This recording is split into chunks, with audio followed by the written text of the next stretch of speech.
guys, naghanap ba kayo ng mura pero quality na mechanical keyboard? Well, parehas tayo dyan guys. Naghahanap din ako matagal na. Actually, sobrang tagal na. Pero this last few months, naghahanap ako ng keyboard na talagang trip na trip ko.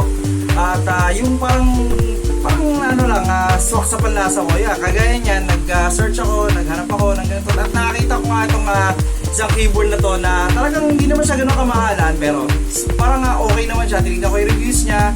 So okay naman, marami naman nagandahan.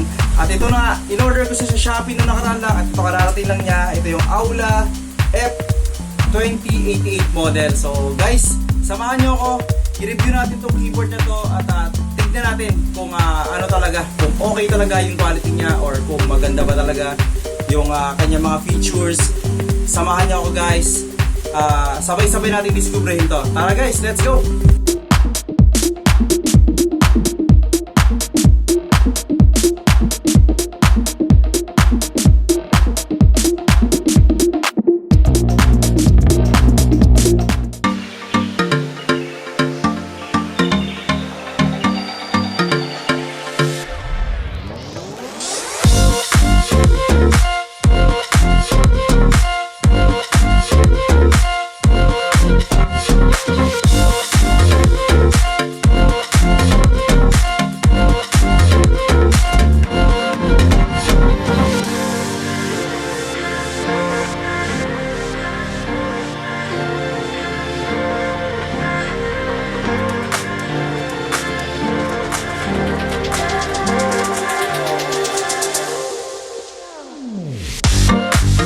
So yan mga idol, na-set up ko na siya, naikabit ko na rin at i-try na natin. Pero para mas maganda, yung pag-try natin, patayin natin yung ilaw, okay?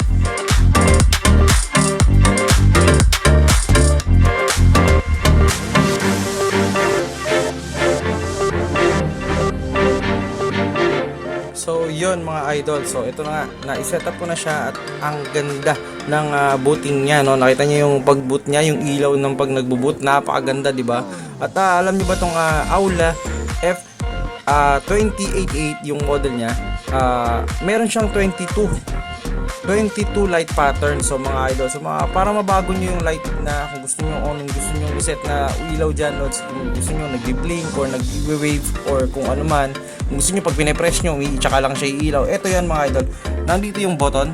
Yan, pag pinindot niyo to lods, yan, makikita niyo magbabago na yung light pattern yan. So yan, kung mapapansin niyo, yan, nagbabago na siya ngayon. Yan, ito yan. So 22 yan mga idol. Yan, ulit yan, ihanapin niyo lang kung ano yung gusto niyo program ng ilaw na gusto niyo dito, yung kung ano yung type niyo, nasa inyo yan. Yung nagbi-blink na yan, sa ano yan sa cellphone ko lang, hindi yan doon sa mismo keyboard. Pag nakita niyo yung keyboard, hindi naman siya nagbi-blink, nagpi-flicker kasi sa cellphone natin is mababa lang yung quality. So ayan mga idol, makikita nyo, yan, babaguhin nyo lang siya. Ito lang yung button dito, yan, makikita nyo yung button na yan. So yan, pag pinindot nyo yan, every time na yan, kagaya nyan, o kada press ka, umiilaw na siya. Yan, maganda diba? Ang cute, sobrang lupit nitong keyboard na to.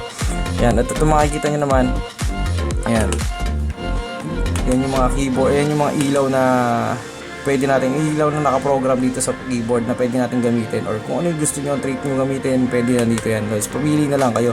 Then kung gusto nyo mag-program, like for example, balik tayo dito sa pinaka ano niya, standard niya yan. Pag gusto niyo mag-program loads, like halimbawa, meron tayong pwedeng tatlong i-program dito. Like gusto niyo mag-program ng tatlong ilaw na halimbawa, kung ano yung gusto niyo pailawin lang, pwede natin gawin yan dito.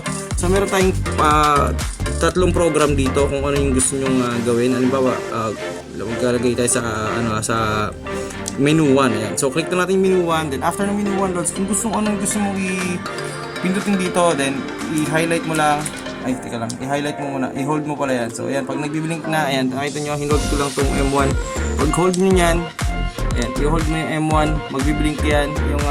Yung pinaka-knob nya. Then, pwede ka na mag-customize ng mga letters na gusto mong umilaw. Ano ba? Itong WASD sa ating mga gamers kasi, mga COD, diba? Ito yan. O, yan. So, yan. WASD, yung ginagamit natin tab, caps lock, shift, control. Yan yung mga madalas natin ginagamit, diba? Sa Call of Duty, yan, like yung mga yan yung pailawin natin.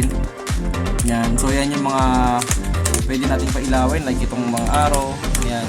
Then, para i-save siya idol, ang gagawin mo lang, pindutin mo lang ulit. Yan, So automatic nawala na yung bilog, nawala na yung blinking, ibig sabihin naka-save na yon.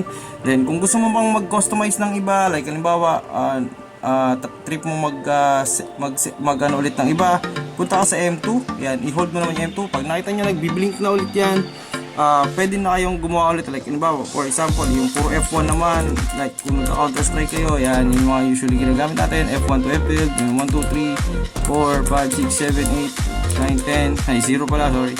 Then WSD, space, yan yung madalas ginagamit, yan, like yung mga yan, tas yung number keys, pwede mong i-highlight, nasa sa inyo idol kung anong trip nyo. Yan, so yan for example, yan na yung ginawa ko sa akin.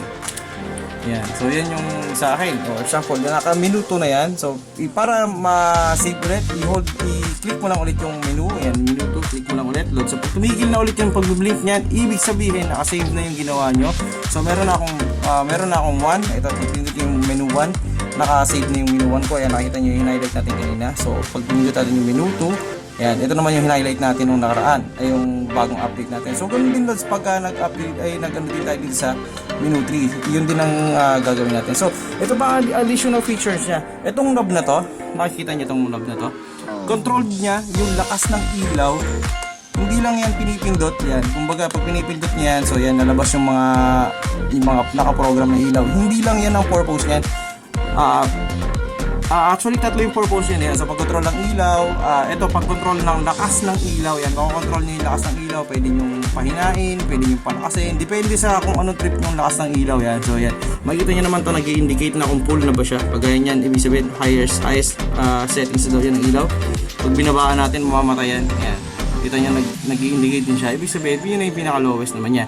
Then, additional features nito mga idol. Pwede nyo kontrolin yung volume ng PC nyo gamit itong button na to. So ito lang yan, i-hold mo lang to, yan, so mawawala yung blink niya. Ibig sabihin ang kinokontrol niya na ngayon is yung volume ng computer mo. So pag inas natin to, makikita mo, ayan, yan, nakikita mo, lumalabas sa taas, yan. So nag-up, nagbaba, pag iniikot natin pababa, pakaliwa yung knob, humihina yung volume. Then pagka tinaas naman natin, tinotoda natin pa kanan, tumataas naman ang volume. So yan mga idol, so yun yung features niya. So ito, iano ko pa, tawag dito, gagawin ko pa to ng additional na review kung syempre update tayo dito, mag-update tayo ng ano. Sa ngayon ito lang muna kung ano yung kaya natin, kasi kabibili pa lang natin. I-try natin siguro mga 1 week ng usage nitong keyboard na to. Tignan natin kung anong magiging resulta. So update lang kayo mga lods para kung para updated kayo mga idol. Yan, subscribe lang kayo sa channel ko.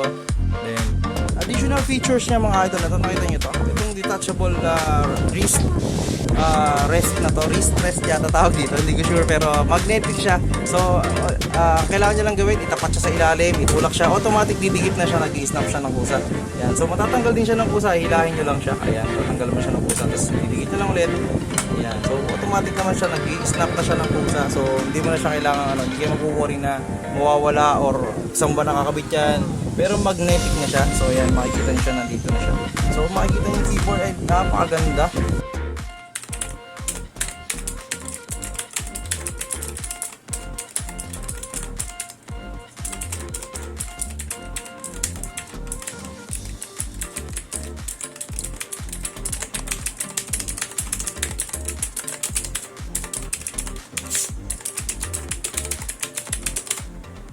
So yun mga idol, nakita nyo naman yung keyboard, napakaganda, napakalupit at napakaganda ng lighting effects niya. Kagaya niyan, makikita nyo siya. Ang ganda ng lighting effect niya hanggang ngayon, parang bilib na bilib pa rin ako sa keyboard. Pero tatry pa rin natin a week of usage, tingnan natin kung magbabago yung performance niya, kung may magbabago pa sa tunog. Pero ang ganda ng mga tunog niya, like yung pag pindot mo sa keyboard, di ba?